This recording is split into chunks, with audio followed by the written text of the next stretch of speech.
O que o senhor entende ser a maior necessidade da igreja, irmão Ravenhill, nos Estados Unidos especificamente hoje em dia? Eu não darei a minha opinião, eu darei a opinião da Bíblia. Em Jeremias, capítulo 2, versículo 13.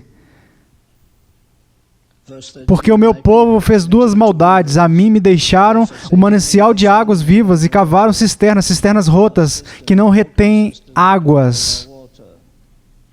É incrível para mim quando todo pastor que vem, eu estou numa mega igreja, sabe? Tem 4.000 pessoas nos domingos de manhã, não tem nada a ver com a sua igreja. Toda a igreja nos Estados Unidos está quase cheia no domingo de manhã, mas quantas pessoas tem nos cultos de oração? Os cultos de oração estão quase mortos. Não só em igrejas presbiterianas, mas em igrejas pentecostais e em igrejas batistas. Eu tenho culto de oração quinta-feira de manhã para pastores. Cerca de 20 vêm, alguns vêm de 320 quilômetros, alguns vêm de 480 quilômetros ida e volta, e nas últimas 5 ou 6 semanas todos nós terminamos no chão em lágrimas, orando por uma coisa, avivamento. Ninguém está orando por sua igreja. Eu creio que a condição espiritual da América neste momento está abaixo do que estava no avivamento de Jonathan Edwards no século XVIII. Nós abandonamos Deus, abandonamos principalmente os cultos de oração. O que aconteceria se você tivesse um coral como na primeira igreja batista ou em algum lugar, na primeira igreja batista de Dallas ou na primeira igreja batista de Atlanta, de uns bons irmãos? Eu estive lá por um mês uma vez. Você tem 200 pessoas no coral. O que aconteceria se somente 10% do coral aparecesse no ensaio sexta-feira à noite? Você acha que pode demitir o maestro? Ou supondo que um rapaz com 26 mil membros e 10% vem ao culto de oração, ele morreria de infarto. Mas veja, temos tido pessoas há apenas um ano agora. Nós acabamos de terminar o nosso culto de oração, número 500, toda sexta-feira à noite. E foi um culto de oração. Na maioria das igrejas, hoje o pregador prega no domingo de manhã, domingo à noite, quarta à noite e esqueça o resto. Um dos pastores jovens que vem até nós, ele foi movido pelo poder de Deus, foi para a sua igreja e disse: olha, eu vou pregar no domingo de manhã, domingo à noite, mas na quarta à noite não vou pregar, nós vamos orar. Ele está numa igreja no interior, ela foi de 60 pessoas na quarta para 6. Eles não querem orar. Nós tivemos um culto de oração onde as pessoas dirigiram 4, 5, 6 horas. E teve gente que veio e pertence a igrejas famosas na Califórnia. E eles vieram e disseram: olha, nós sabemos porque Deus nos trouxe para esta área. Nós precisamos aprender a orar. Nós fomos a uma igreja muito popular. Ela é frequentada por dezenas, centenas de estrelas de cinemas e outros, mas não há vida de oração lá. Mas sabe o que acontece? Quando eles vêm 3 ou 4 vezes, eles desistem. Sabe por quê? Porque tivemos pessoas que costumavam resmungar em suas orações e aprove a Deus a educá-los no espírito. E eu iria na quarta noite, eu vou na sexta noite. Tinha um índio americano legítimo, ele estava morrendo na sarjeta, a neve estava caindo nele, ele era vítima das drogas e da bebida. E Deus o despertou, ele foi maravilhosamente salvo. E ele foi ungido em oração. Ouvir aquele homem orando pelos índios americanos, eles são as pessoas mais negligenciadas nos Estados Unidos hoje em dia. E os índios, não vá atrás deles, você não pode ir às reservas, eles matam você. Tudo que eles dizem é: escute, vocês roubaram nossa terra, vocês roubaram nosso petróleo, vocês roubaram nossos direitos minerais, vocês roubaram nossos direitos de pesca, deu fora daqui. E eu disse para ele: permaneça com isso, permaneça com seu povo, não deixe ninguém usar a sua coroa. Alguns de nós que estamos caminhando para a eternidade, e Deus vai colocar uma coroa na minha cabeça se eu não fiz o serviço, ele passa a coroa para o Dali e ele vai usá-la por bilhões de anos. Toda vez que eu vê-lo, eu direi: aquela devia ser minha coroa, mas é minha culpa, não é a culpa do diabo. Para que ninguém tome a tua coroa. Isso é um alerta contra os diáconos, mas enfim, não deixe ninguém tomar a sua coroa. Deus está te dando uma tarefa fácil, mesmo se você morrer. É isso que é preciso. Irmão Leonardo, qual é a natureza, o conteúdo e a direção destes cultos de oração para um leigo mediano que não tem conseguido frequentar? Onde vocês começam? Pelo que vocês oram? Qual o seu alvo? O que acontece nesses cultos de oração que são tão incomuns? E quais tipos de cultos de oração nós precisamos começar em nossas igrejas? Bem, nós temos diferentes alvos. Eu chamo de alvos de oração. Por exemplo, numa semana nós oramos por todos os maridos ou os pais que não são salvos Pais das crianças que estão lá.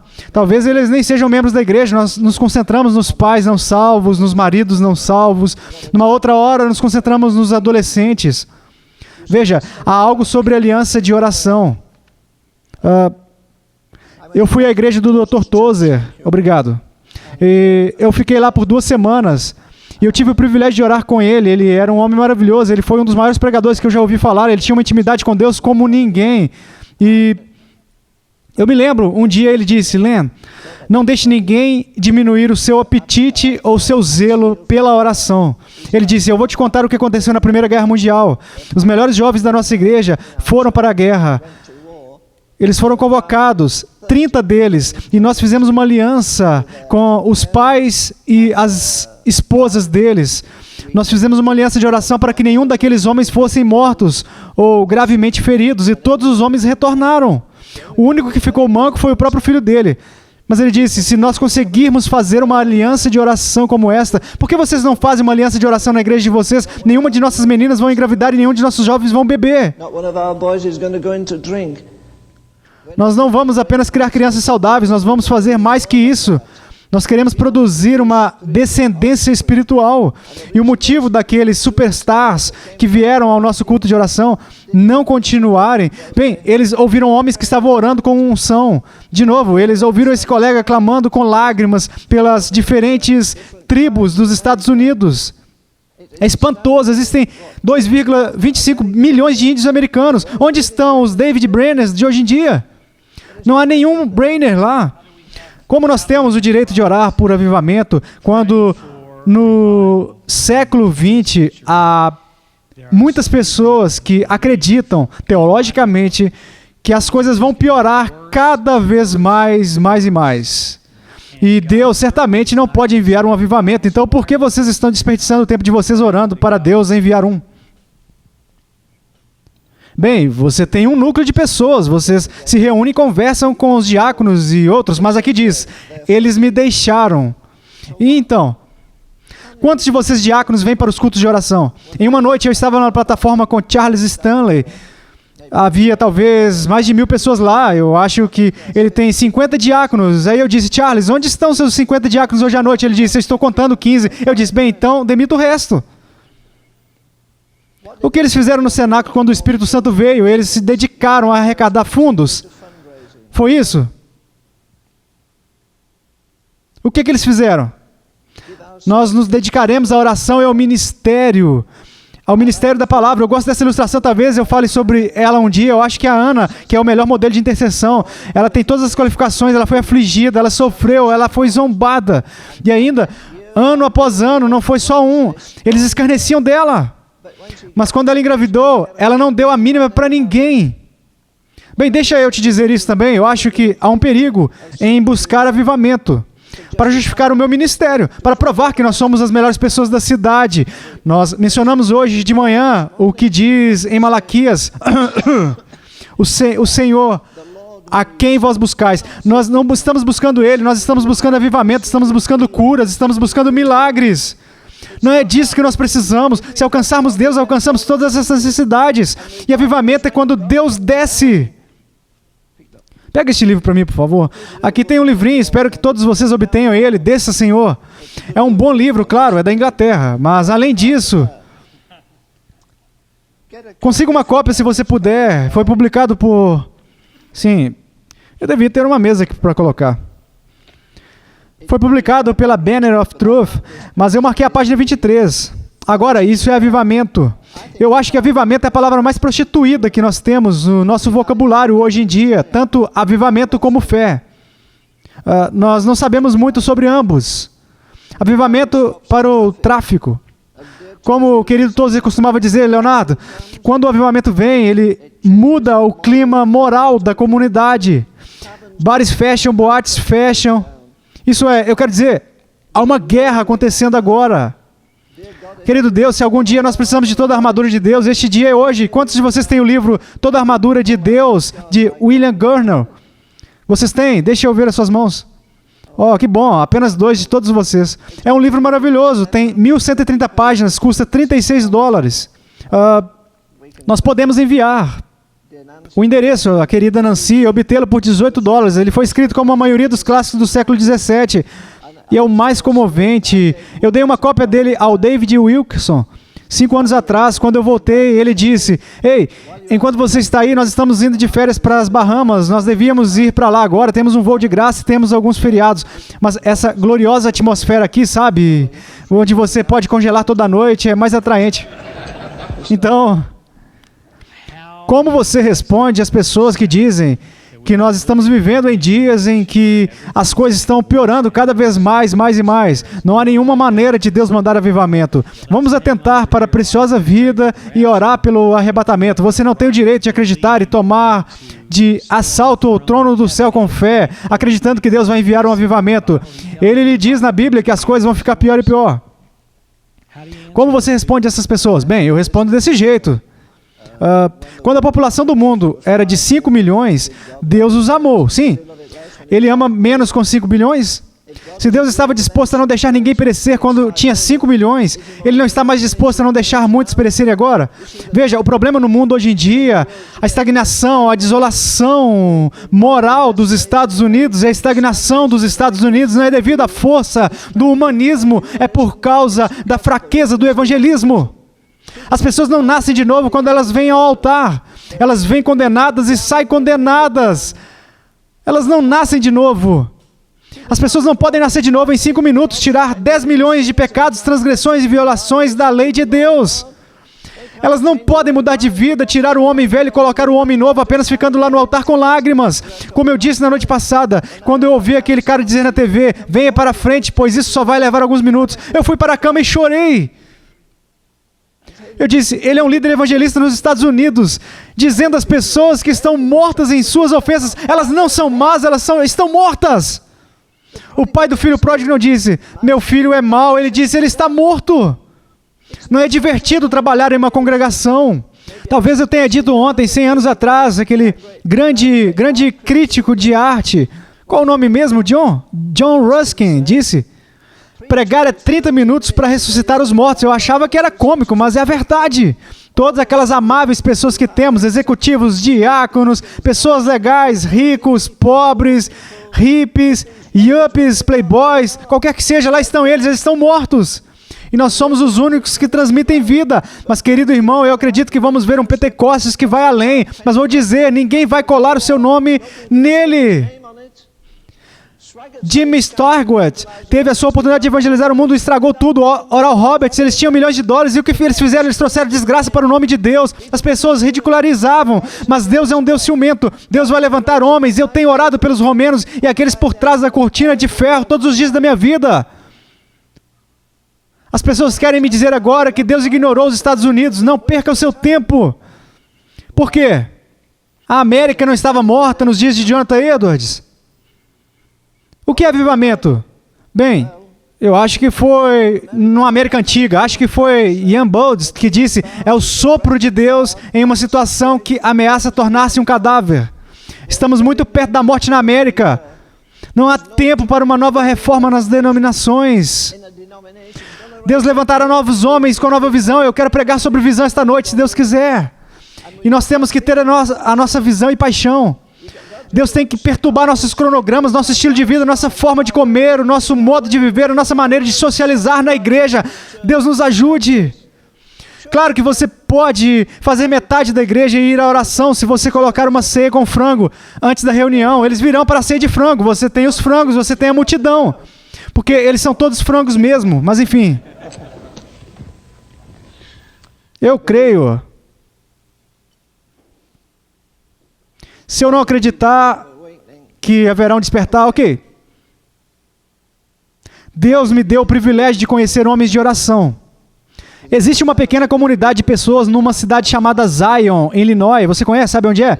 Eles ainda estão lá. Tem 1 ou 2 pioneiros que estiveram lá com John Alexander. Eu fui lá e me pediram que falasse com um homem que estava na cama no andar de cima. Normalmente ele fala com um microfone com a congregação lá embaixo toda manhã. Sabe o que aconteceu com ele?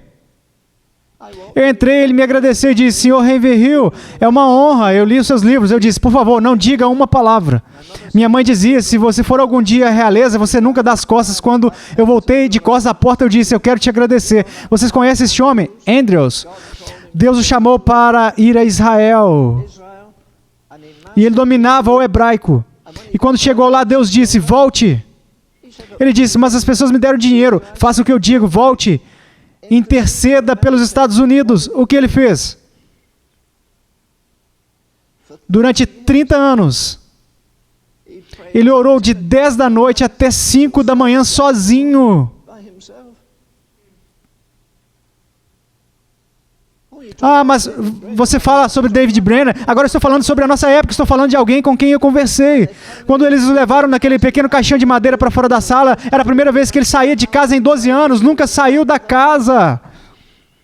Como o homem mantém o seu fogo? Ele não só está vendo que os homens estão perdidos, os homens não estão meramente perdidos na igreja, eles são ladrões, eles estão roubando de Deus o direito de usar as suas personalidades, eles estão roubando de Deus o direito dele de usar os seus tempos, eles estão roubando de Deus o direito dele usar as suas línguas. Querido Deus, sábado, eles gritam até ficarem roucos, eles ficam frenéticos no sábado, no ginásio de esportes, e no domingo estão congelados. E aqui está um homem que diz: escute, não estou nem um pouco cansado, isso é uma coisa impressionante para mim. Ele diz: Senhor Ravenhill, haverá um despertar antes de Jesus voltar. E eu esqueci que, até que Marta me lembrou outro dia, ele disse: haverá um avivamento que vai alcançar 1 bilhão de pessoas para o reino de Deus. Bem, isso é muito. Mas há 5 bilhões no mundo, então os outros 4 bilhões vão para o inferno? Há um homem ao redor do país agora. Money, você já conheceu Paul Keynes? Bem, Paul, eu tenho ministrado com ele algumas vezes. Ele é um homem incrível. Ele costumava ter 30 e 40 mil pessoas em suas reuniões. Ele substituiu Bill Brunner, então desapareceu. Eu ouvi falar dele em 1950, quando vim pela primeira vez aos Estados Unidos. Eu não o encontrei até cerca de 20 anos depois. Então, eu o encontrei recentemente. Ele disse na reunião que estávamos, ele disse: Deus me revelou que haverá um mover do Espírito de Deus. E aí? 1 bilhão de pessoas vão nascer de novo. E ele mencionou o seu país, querido irmão. Ele mencionou o seu país. Tem outros países sob o poder da Rússia agora. Latvia, Estônia, Lituânia. Meu Deus, quando eu era garoto, tinha uma família que vinha da Estônia. Eu acho que tinham 10 pessoas na família e todos tocavam diferentes instrumentos. E eles incendiaram a nossa igreja. Onde eles foram parar?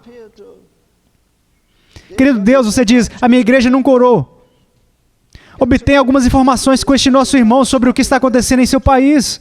Sabe, os 2 homens mais agradáveis do mundo hoje são os 2 maiores inimigos da cruz. Um é o Papa e o outro é Gorbachev. E eles nos enganaram. Eles nos enganaram. Podemos não ter uma colisão com o comunismo, mas vamos ter com o romanismo. É um inimigo mortal, porque ele diz que Maria é corredentora e que Maria é uma mediadora diante de Deus. Mas voltando, nunca houve uma situação no mundo tão difícil como a de hoje em dia. Nunca tivemos todos os cultos que temos agora. Eu vejo as nações sendo esmagadas desse jeito. Essa parede está se movendo dessa forma. São os cultos. Essa parede está se movendo dessa maneira. É o oculto. E isto é desenfreado. Meu querido país, a Inglaterra, de novo, nos últimos 25 anos, eles fecharam 600 igrejas filiais da Igreja da Inglaterra apenas, sem contar as metodistas e outras. Mas no lugar de 600 igrejas, nós temos agora 600 mesquitas. O grande avivamento no mundo nesse momento é entre os muçulmanos. Por quê? Porque eles estão preparados para morrer. Você não consegue assustá-los. Estamos preparados para morrer, mas o nosso pessoal não está preparado nem para viver. Claro, eles irão a um acampamento se eles puderem andar a cavalo, ou jogar tênis, ou alguma outra coisa. Eu sei que não há nada de errado nisso, mas onde está a paixão? São jovens que têm visões. Eu não estou tentando escapar. Eu quero lhe dizer diante de Deus, eu estou nos meus 80 anos agora. Eu tenho uma grande chama ardendo em minha barriga, em meu coração, se você preferir, como nunca na minha vida. Eu estou determinado pela graça de Deus a fazer guerra. E eu digo, tenho jovens vindo de 482 quilômetros para o nosso culto de oração. Essa é a minha consolação. Eu sei que Manley está agitando as pessoas nessa área e Bill na sua. Mesmo que Deus tenha um remanescente, mas o remanescente não é suficiente. Nós temos que voltar às velhas formas, a chama tem que arder. Querido Deus, o culto de oração tem que se tornar a coisa mais atrativa da igreja. Demita os diáconos, se eles... Quando eu fui para a última igreja, eu disse, cada diácono tem que me encontrar meia hora antes do culto, ou de qualquer reunião. Sexta à noite, nós vamos orar de 9 até meia-noite. Me conte sobre Spurgeon. O Paul estava me mostrando um livrinho outro dia. Sim, claro que ele foi um grande homem de Deus. Sabia que durante os 20 anos Spurgeon foi à igreja e nunca fez um apelo ao altar? Sabe o que os diáconos faziam para ele? Eles iam para a sala do lado onde ele orava, chorava e gemia diante de Deus. Todas as vezes que ele subia ao púlpito, os diáconos colavam as mãos nas axilas dele e o carregavam para levá-lo à plataforma. Uma velha senhora que visitou ele e conhecia ele, me contou sobre a vida de oração dele. É incrível! E nenhum homem é maior que sua vida de oração, não me importa quantos membros tem na sua igreja. Alguns de vocês me disseram outro dia que vocês têm um versículo favorito, eu sei que estou saindo um pouco do tema, mas eu acho que a maior honra é, você sabe que eu não tenho nenhum doutorado, quer ser rogado, emprestado ou queimado ou qualquer outra coisa. Eu não tenho nenhum diploma, você pode ter 32 diplomas e ainda ser congelado. Mas tem uma coisa que eu busquei. Eu quero ser um dos 10 homens mais procurados no inferno. Eu quero que os demônios digam, eu conheço Jesus, eu conheço um Raven Hill. Eu conheço Jesus e dele eu conheço. É por isso que o diabo se opõe a ele. O querido Manley, na última noite, me levou às lágrimas enquanto eu estava sendo levado para a plataforma. Eu sussurrei no seu ouvido, você e eu temos uma coisa em comum com o apóstolo Paulo. Somos entregues à morte todo dia. Querido Senhor, minha esposa foi ao meu funeral uma meia dúzia de vezes na minha cabeceira. Muita gente gostaria de me ver morrer, mas eu não vou morrer, eu vou viver. Eles realmente colocaram um lençol branco sobre mim e o médico disse, ele não vai durar 4 minutos. E eu ia morrer piedosamente e minhas mãos estavam dobradas. E ele disse, você não vai durar. Eu disse, eu? Ele disse, hã? Eu disse, você está falando de mim.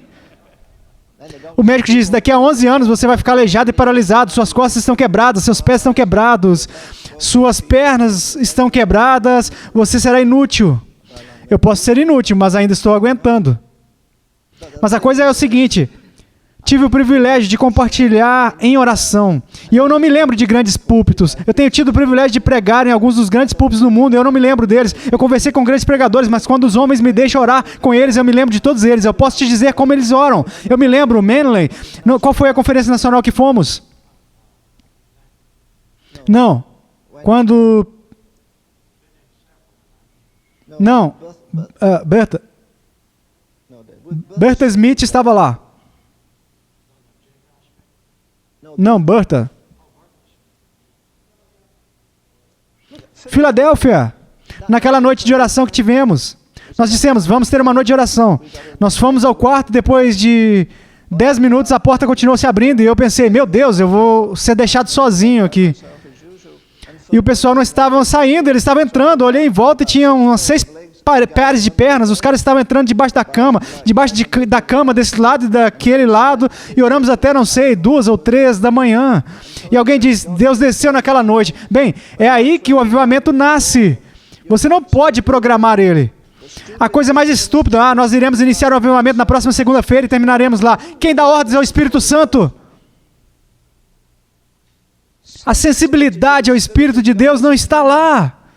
No meio do avivamento de Gales, havia um cara de 26 anos de idade e ele já tinha orado 13 anos por um avivamento.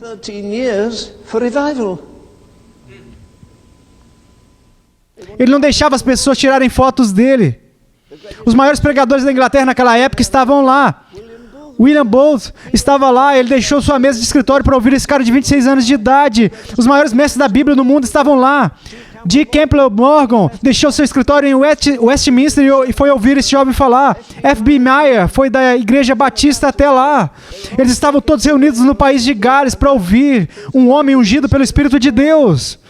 Eles entraram em uma reunião, o maior salão na cidade tinha 800 lugares, ficou lotado 1 hora antes de começar. E entra o jovem, todo mundo está esperando ele chegar a um assento na fila da frente, ele foi para o banco da frente, baixou a cabeça e orou por 3 horas. Como assim? Você acha que a nossa congregação faria isso? Eles diriam, ei, ele dormiu. por 3 horas. Até que sentiu a rica unção, então ele se levantou e pregou por 15 minutos, a glória de Deus desceu. E você sabe o que aconteceu? Ninguém se atreveu a deixar o local.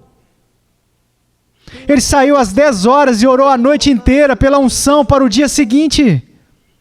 As pessoas ficaram até 2, 3 da manhã, eles fizeram isso semana após semana. Você entende? Nós levamos os nossos pequenos avivamentos para a América do Sul. Como é o nome de novo? Jimmy Swaggart. Foi lá, ele usou a fórmula que temos aqui, liga 6, desliga 7, isso não fez nada, falhou. Por que americano? Não, porque não foi bíblico. Um outro grande fez a mesma coisa. O rapaz que está tendo um avivamento na América do Sul agora, eu li em um relatório, diz que foram a uma reunião, ela começa quarta-feira, eles têm quarta de noite, quinta de noite, eles têm sexta de noite. As pessoas, principalmente adolescentes, oram a noite inteira. Oram durante todo o dia de sábado, oram toda a noite de sábado até domingo, e a glória de Deus enche o lugar. Você entende? Você tem que ter um apetite. O centro da questão da coisa toda é essa. Nós não conhecemos a Deus. Nós não conhecemos Deus. Nós sabemos de teologia, nós sabemos sobre Ele. Porque Jesus veio ao mundo para salvar os pecadores? Isso não é o que Jesus disse. O que Jesus disse? Eu vim para que eles conheçam a Ti.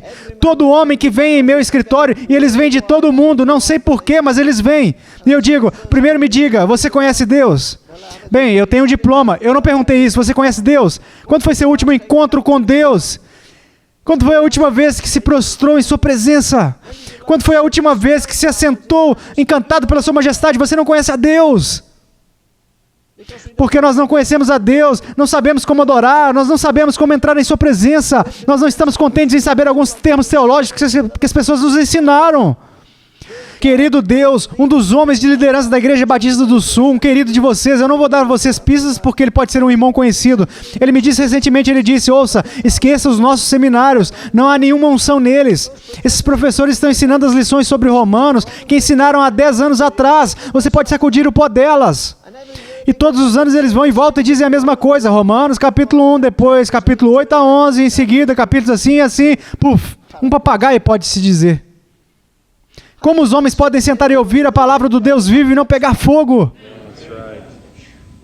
Nosso Deus é um fogo consumidor. Quando eu vou pregar? Amanhã também? Ou depois de amanhã? Eu tenho mais 2 dias, então talvez eu pregue sobre o homem incandescente e em seguida o homem indestrutível.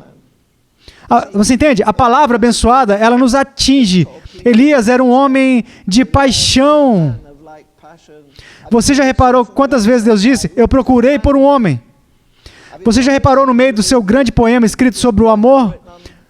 1 Coríntios 13, que tem 13 versos, ele para de falar sobre o amor e ele diz, quando eu me tornei um homem, o que significa isso? Diga-me, Manley. Eu pense nisso, quando eu me tornei um homem, o que ele quer dizer? Quando ele saiu da infância espiritual? Quando ele saiu da imaturidade espiritual? Quando foi que essa visão veio? Quero pregar sobre ele um dia antes de eu partir, eu espero. Quando você estava falando ontem à noite sobre Hebreus 11, você sabe que eu leio esse capítulo, como eu digo, quando leio Hebreus 11, eu caio no meu rosto porque nenhuma pessoa em Hebreus 11 tinha uma Bíblia. Sempre que eu leio sobre as realizações, eu gostaria que você pregasse sobre isso algum dia, Manley. Há um verso ali que me desconcerta e diz o quê? Ele diz, eles fizeram pela fé, eles venceram reinos, praticaram a justiça, alcançaram promessas, fecharam as bocas dos leões. Então o verso diz, não aceitando o seu livramento. Como assim? Eu prefiro morrer do que falhar com Cristo. Você não pode imaginar, pode? Há uma mulher que está ali alimentando seu bebê.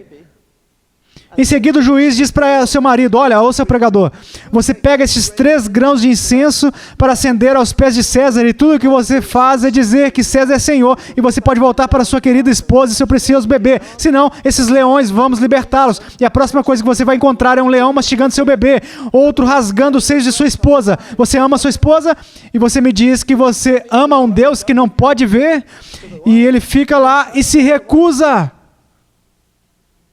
Nós esquecemos tudo isso. Há um livro chamado Justa Luz do Sol. É sobre os jovens que foram mortos na Escócia até 1665. E você lê sobre eles acenando com as mãos e dizendo: eu tenho mais 3 dias até eu ver o rei em sua beleza. Você entende que a nossa geração de pregadores conseguiu fazer? Falhamos em fazer o pecado diabólico. Nós falhamos em fazer o pecado ofensivo. E nós falhamos em tornar Cristo atrativo.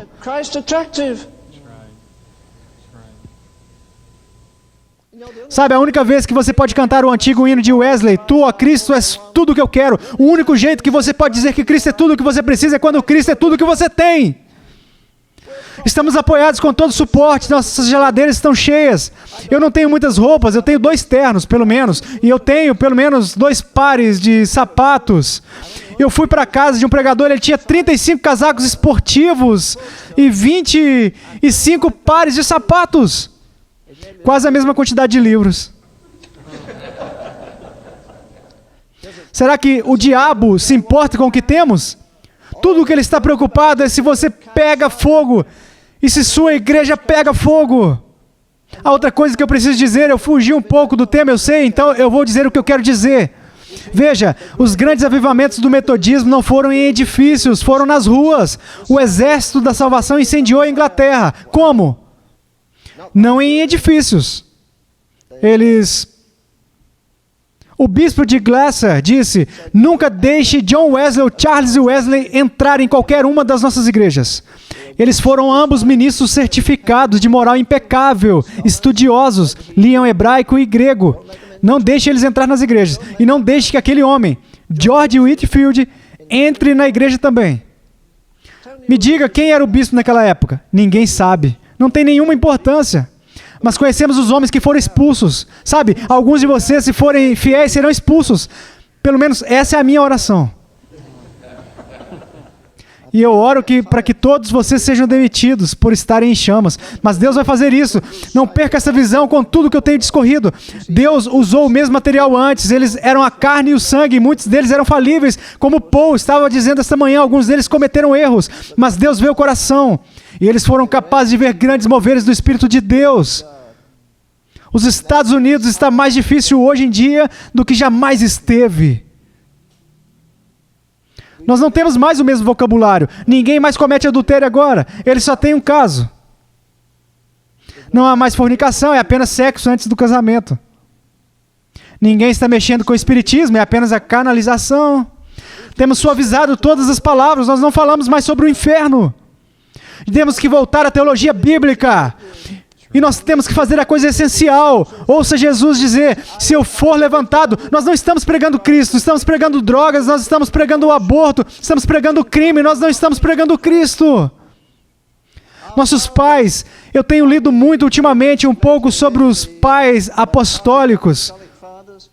E os puritanos e outras pessoas da área, como eles exaltavam Cristo, era Cristo em primeiro lugar e Cristo em último lugar. Nós perdemos a visão da majestade e da santidade de Deus.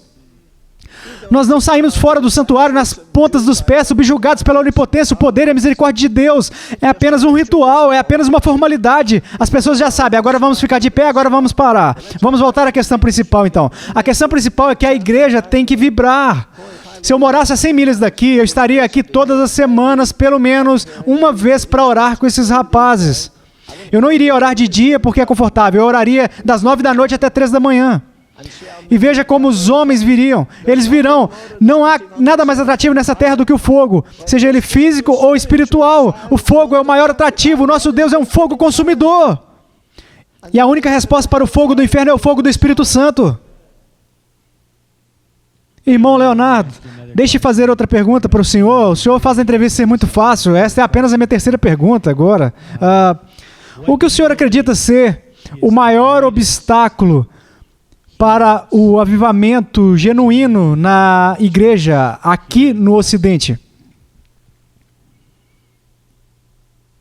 O obstáculo número 1 para o avivamento na América é o evangelismo. Nós facilitamos para as pessoas virem à frente, fazerem uma oraçãozinha e irem embora. Pare eles e pergunte para eles, pergunte para os adolescentes da sua igreja. Número 1, você é salvo? Sim. De quê? Do inferno. Você está salvo da lascívia? Você está salvo do orgulho? Eles não sabem. Fale sobre o testemunho do Espírito que John Wesley pregou mais do que qualquer outra coisa. Eles não vão saber do que você está falando. Eles vão cantar o hino bendito, a garantia, mas eles não têm nenhuma garantia. O obstáculo número 1 é que temos facilitado para as pessoas virem para a frente. Elas saem na porta. Eu assisti recentemente, eles estavam saindo da porta e acendendo cigarros. Eles não estavam indo para casa sob angústia. Você sabia que... qual é o mesmo nome? Você sabe que o que Spurgeon disse quando ele tinha 15 anos? Ele estava sob a convicção do pecado por semanas e semanas e semanas. Ele não conseguia dormir, ele não conseguia comer. Como você obtém uma convicção dessa?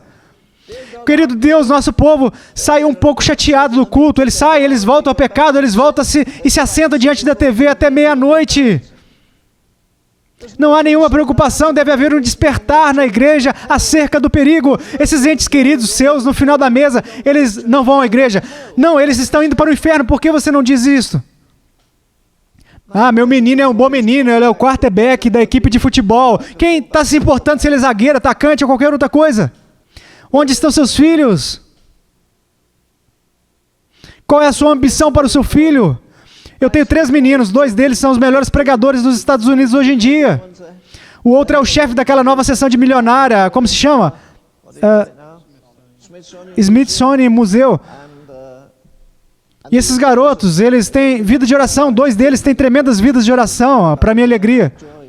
Eu seria totalmente infeliz se eles fossem qualquer outra coisa. Eles nunca vão ser milionários, eles nunca vão ser ricos. Mas eles conhecem a Deus, eles estão acumulando um tesouro no céu. E os nossos jovens, você percebe? Não é uma questão de trazer a Bíblia de volta às escolas. É uma questão de trazer a Bíblia de volta à sua casa. Nós estávamos conversando, eu estava falando com o querido irmão Bill aqui sobre... qual é o nome dele? Duncan Campbell. Eu passei muitas horas em oração com Duncan Campbell. Ele costumava orar, chorar e gemer. A coisa surpreendente, Billy, eu não sei se você sabe, é que ele nunca teve avivamento, exceto quando ele pregou em gaélico. Lembro-me do primeiro dia da Primeira Guerra Mundial, foi 4 de agosto, meu primo foi para o exército, ele voltou aleijado. Me lembro do primeiro dia da Segunda Guerra Mundial. Eu ia pregar na igreja dos Nazarenos sábado à noite, no período da tarde fui a um salão de missões no centro de Glasgow. E eu não sabia disso, este é Duncan Campbell. E ele sempre foi conhecido como Duncan Campbell do avivamento de Argyle. E eu vou te dizer sobre isso agora, ele perdeu a sua unção e se tornou ninguém. Mas eu disse-lhe, bem, qual foi a condição? Ele teve avivamento em que? 1949? Bem, ele disse, irmão Henry Hill, naquele tempo, depois do café da manhã, eles tiraram todos os pratos da mesa e colocaram na pia da cozinha, e o papai pegou a Bíblia. E ele leu um Usran ou um Salmo. Geralmente ele comentava sobre as crianças tinham que memorizar. Elas, como se chama? O catecismo menor. Você entende? Talvez o maior escritor de hino que tivemos foi Isaac Watts. Ele escreveu o hino Quando Eu Contemplo a Maravilhosa Cruz. Ele escreveu Júbilo ao Mundo, o Senhor está voltando. Ele escreveu Marchando para Sião, um maravilhoso homem de Deus. Ele tinha um catecismo para crianças com menos de 7 anos de idade. E você não podia avançar de classe na escola dominical até que você tivesse memorizado. Então ele tinha outro catecismo para as crianças de 7 a 14 anos de idade. Em seguida ele tinha outro para as pessoas de 14 para cima. O que o bom livro diz? A tua palavra guardo no meu coração para eu não pecar contra ti. Então eu disse, irmão, você me deu o segredo do avivamento. A semente tinha estado nos corações dessas crianças por 10 e 15 anos. Em seguida o Espírito Santo vem e manda alguém ao longo do tempo para a semente começar a germinar. A palavra de Deus é viva e eficaz. Onde? No meu coração primeiro. Mas em seguida o Espírito Santo sopra nele. É como se eu tivesse uma pequena faísca no coração e em seguida o Espírito Santo sopra nela e ela se torna uma chama. Sua preocupação número 1 deve ser a sua família. Eu fui pregar em uma determinada faculdade. Eu me diverti. A segunda vez que eu fui, um cara veio e disse, eu quero agradecer ao Senhor por ter vindo. E ele disse, Deus se moveu em meu coração na última vez que o Senhor esteve aqui, eu acredito em ti. Eu disse, como assim você acredita em mim? Ele disse, porque você criou 3 rapazes que são um crédito para você, 2 pregadores maravilhosos, minha esposa fez a maior parte, eu estava longe em oração. Mas eu passei horas em oração por eles. E é minha prioridade número 1, mesmo que eu tivesse uma grande igreja em outro país, a prioridade número 1. Hoje, Senhor, eu cubro a minha família com o precioso sangue. Eu creio que o Espírito Santo vai falar com eles. Querido Deus, quando Paul tinha 16 anos de idade, ele orava mais horas do que eu orava. Ele orava até 1 ou 2 da manhã, em uma parte antiga de uma mansão que tínhamos na Irlanda. E todos os homens que conheci foram homens de oração. Isso custa algo. Você entende? A sua ambição deve ser a de ver a sua descendência espiritual em sua casa, sua descendência espiritual na igreja. Se eu estivesse em uma igreja que eu tivesse um núcleo de cerca de 10 jovens toda semana, eu ia falar com eles sobre as coisas de Deus, em particular sobre a vida de oração. Eu iria sobre alguns dos grandes personagens que Deus fez, porque eles foram feitos do mesmo material que nós. Eu não iria me preocupar em ter uma grande igreja. Por que Jesus não pegou os 5.000? Ele os alimentou. Eles não o seguiram. Ele não alimentou os 5.000 na igreja, ele não alimentou os 4.000 em uma igreja. Ele tinha 12 e eles não eram tão bons assim. Tomé duvidava e olha a bagunça que Judas fez. Mas a oração é o segredo, você sabe disso. Se você decidir dedicar tempo à oração, o diabo vai lutar mais do que qualquer outra coisa contra isso. O seu telefone vai tocar fora do gancho, as visitas vão aparecer, alguém vai dizer, venha pregar em nossa igreja. Por que você vai conduzir um avivamento na igreja de outra pessoa quando a sua própria igreja está morta? Isso é um absurdo. Irmão Ravenhill, se o senhor soubesse que Deus iria te tirar de cena e que o Senhor só tinha uma mensagem para comunicar à igreja da América do Norte, qual seria esta mensagem? Qual o fado do seu coração neste momento? Teria duas coisas. Número 1, a triste coisa é que não conhecem a Deus. Jesus disse, eu vim para que te conheçam, a ti só, por único Deus verdadeiro e a Jesus Cristo a quem enviaste. E se conhecemos a Deus, não precisamos conhecer nenhum outro. Se não conhecemos a Deus, precisamos conhecer todos os outros. A outra coisa que é obscura e eu vou dizer, quando eu pregar sobre o homem indestrutível, nós perdemos totalmente a visão do tribunal de Cristo. Totalmente.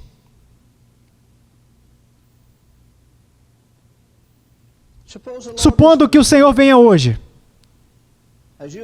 Você como pastor, você o receberia e diria, minha igreja é a igreja mais limpa da cidade. Estamos sem mancha nem ruga.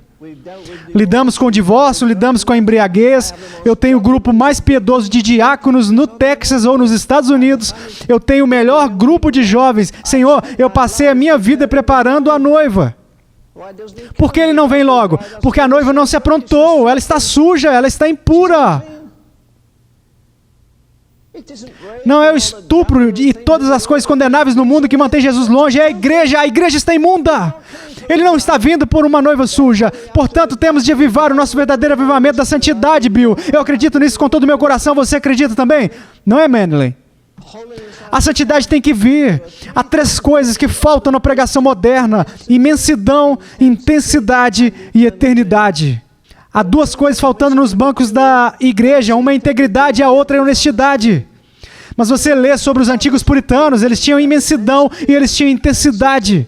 Não havia nada de se esquivar da palavra de Deus, você sentia como se estivesse quase sendo crucificado com isso. É a palavra de Deus que é viva, como o meu querido irmão disse ontem à noite. Não é uma ilustração que você constrói uma doutrina, você não pode fazer isso. Esses caras que têm todas essas visões, eles me perturbam em um sentido. Você tem uma visão, mas isso não me ajuda. É a minha relação pessoal com Deus. Como você ensinou na noite passada, muitas vezes tenho pensado nesse capítulo, Manley. E é um capítulo maravilhoso sobre a fé. E o segredo deste capítulo para mim está em Hebreus 11:6. Como começa? Sim, aquele que se aproxima de quem? Aquele que se aproxima de Deus precisa crer que Ele é. Ele é o quê? Que Ele é capaz de salvá-lo perfeitamente, que Ele é capaz de preservá-lo da queda, que Ele é capaz de torná-lo puro em um mundo impuro. Como eu disse na outra noite, o maior milagre do mundo é Deus tirar um profano de um mundo profano, torná-lo santo, colocá-lo de volta nesse mundo profano, para que ele possa andar na verdade e na justiça daqui até a eternidade, mesmo que ele passe por um inferno. Jesus não morreu para nos salvar dos pecados, leia Tito 2, para que Ele morreu? para purificar para si um povo seu especial. Sabe, muitas pessoas em sua igreja querem ser boas, não muitos querem ser santos. Quem quer um marido bêbado? Quem quer uma esposa infiel podre? Quem quer as crianças mais inteligentes, bem vestidas da cidade? Quem se importa? Pergunte às suas crianças, você quer ser santo? Você acha que eles podem virar e dizer, pai, você é santo? Você vive como Cristo em nossa casa? Sabe, é aí que desmorona tudo, modelo. Como dizemos, nós precisamos ter homens que sejam modelos. Eu acho que você centralizou nisso ontem à noite, quando você estava falando a respeito de Cristo ter que estar em nós. Você entende? Um homem não é salvo porque ele desistiu dos seus pecados sujos e confessa seus pecados e crê que Jesus ressuscitou dos mortos. O diabo crê nisso. O diabo crê no nascimento virginal, ele testemunhou. O diabo crê na ressurreição, ele testemunhou. Mas não há nenhum Cristo no diabo. É Cristo em vós. Paulo diz que ele se revelou a mim e em seguida ele se revelou em mim. Você nunca vai esquecer disso se você tiver essa crise. Eu vou te dizer isso. Você pode argumentar o que você gosta sobre a segunda bênção. Você entra em crise onde Cristo se torna diferente. A palavra de Deus vive e vibra. A perdição do homem, você vê homens roubando a Deus todos os dias. Alguns de seus diáconos fazem isso. Eles roubam de Deus do seu tempo. Eles roubam de Deus do seu testemunho. Eles roubam de Deus da sua autoridade sobre eles. Precisa vir um avivamento de pureza na igreja. Então, as duas coisas mais urgentes para mim são pregar para que vocês possam conhecer a Deus. Diga que no próximo mês eu não vou fazer nada a não ser estudar a respeito de Jesus Cristo, quem Ele é e o que Ele é. E então eu vou estudar sobre o tribunal de Cristo. Eu tenho pregado sobre o tribunal de Cristo há mais de 20 anos. Eu tenho trabalhado em um livro há mais de 10 anos. Mas sabe de uma coisa? Isso ainda me assusta. É difícil de ir para a cama à noite.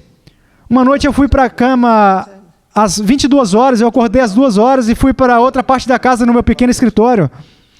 Eu abri em Apocalipse, comecei a ler Apocalipse 20 e foi como se o livro de repente ganhasse vida. O que eu li? Eu li lá sobre a segunda morte. E de repente eu percebi que eu ouvi uma centena de sermões sobre a segunda vinda. Eu ouvi uma centena sobre a segunda bênção. Eu ouvi uma centena sobre a segunda vinda, a segunda bênção, o segundo nascimento. Eu nunca ouvi um sobre a segunda morte. E de repente uma voz disse assim, eu tenho certeza, disse para mim, o inferno não tem nenhuma saída. E eu me virei. O que você acha que eu fiz? Voltei a dormir? 1 milhão de caminhos para o inferno e nenhuma saída. Bem, pregador, me diga, quando foi a última vez? Vamos, seja sincero, não levante sua mão. Quando foi a última vez que você pregou sobre o inferno? Hã?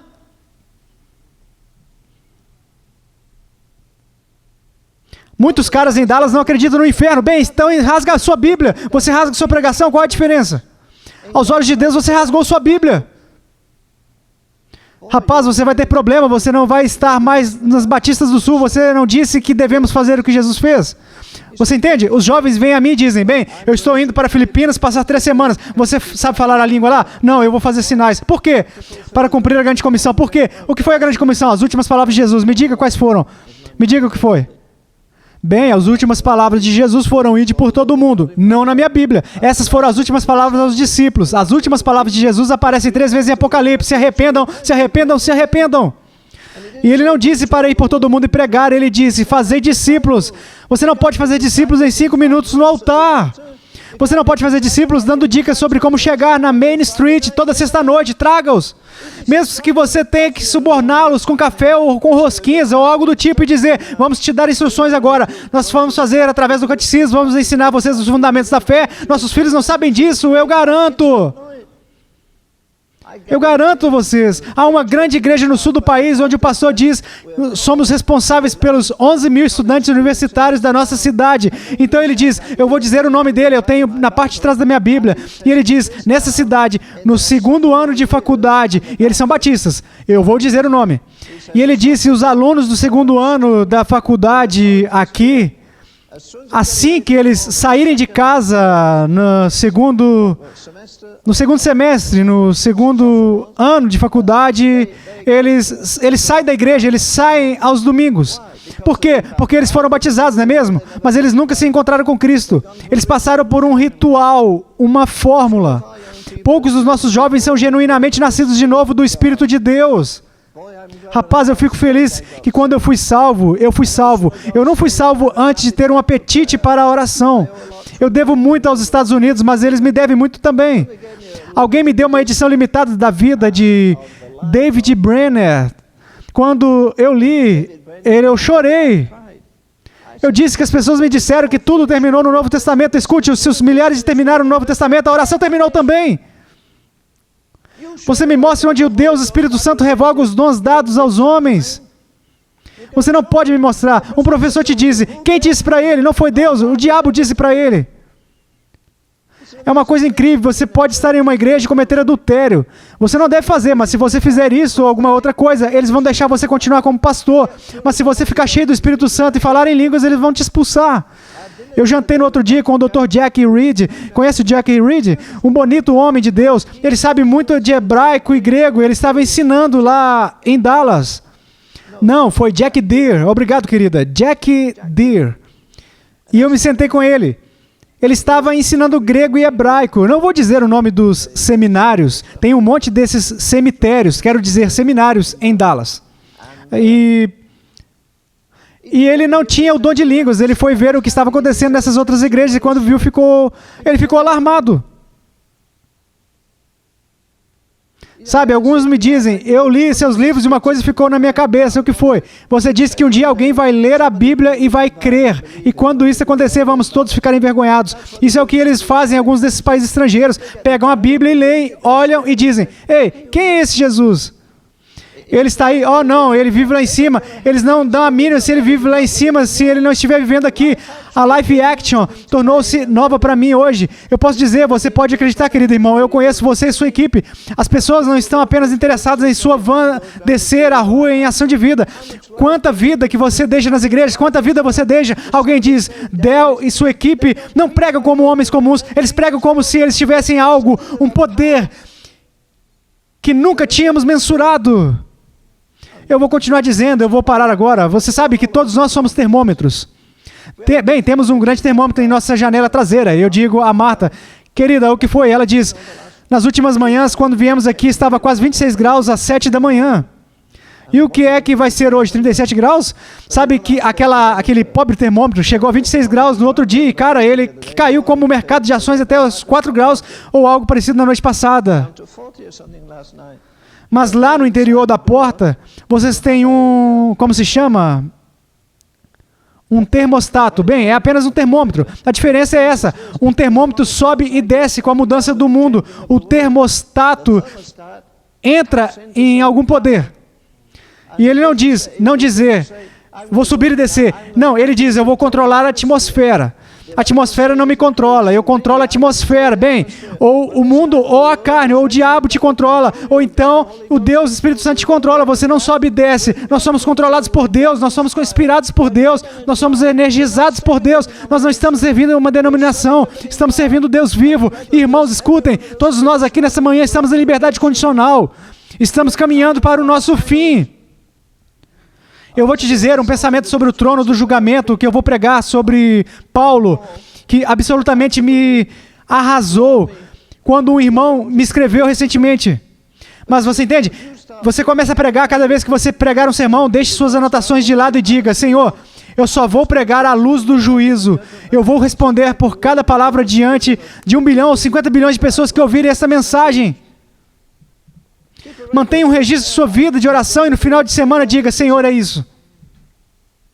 Se você não consegue controlar sua TV, cada vez que você for assistir TV, coloque uma cadeira ao lado e peça ao Senhor para sentar. Anote quantos minutos você gasta, quantas horas, e no final de semana, pegue e tenha uma lista de sua vida de oração. Eu sei que a temporada de futebol está chegando e todas as outras coisas loucas. Sabe de uma coisa? No meu entendimento, o entretenimento é o substituto do diabo para a alegria. Quanto mais alegria você tiver no Senhor, menos entretenimento você vai precisar. Quando você puder dizer, Tu, Cristo, és tudo o que eu quero. Mas escute, tenha cuidado, ele poderia tirá-lo de qualquer outra coisa que você tem. Você pode perder alguns de seus melhores amigos que vão dizer que você é fanático. Eles não se importam se você é gentil ou bom, mas é só você se tornar santo e zeloso e imediatamente... Você tem amigos que pensam que você é louco? Ótimo, bem, eu também tenho alguns, talvez eles sejam os mesmos. Se o Senhor fosse recomendar a esses jovens avivalistas e pastores 2 livros para ler durante o próximo ano, que traria a grande contribuição para o seu ministério, quais seriam eles? Bem, acho que alguns de vocês saberiam. Número 1 seria O Cristão com Toda a Armadura de Deus, de Gurnall. Tem 1130 páginas. David Wilkerson me disse que mudou a vida dele. Há um outro livro chamado... Como é mesmo, querida? Olhando para Jesus. E esse é o segredo de toda a vida cristã em 3 palavras contidas em Hebreus 12:2. Olhando para Jesus. Foi escrito por... Foi Isaac Ambrose. É na mesma faixa de 1600 páginas. Você também tem? Ótimo. E o outro, um livro que é publicado pela Banner of Truth, chamado de Justa Luz do Sol. É sobre esses jovens pregadores mártires. Eu tinha um companheiro em meu escritório no outro dia. Ele acabou de atualizar os 10 volumes de Finney.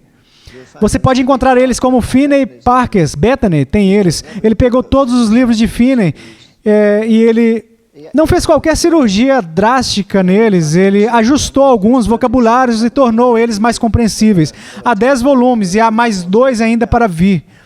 E eles são muito, muito preciosos. E o outro que eu recomendo, um livro de bolso, é A Alma da Oração, é de Pete Forsyth. Há uma frase no livro que vale o livro. Ele diz o que você costuma dizer. Você tem que orar para manter a sua vida cristã. Mas ele diz, você tem que manter a sua vida cristã para poder orar. E isso faz toda a diferença. O avivamento está baseado no Salmo 24.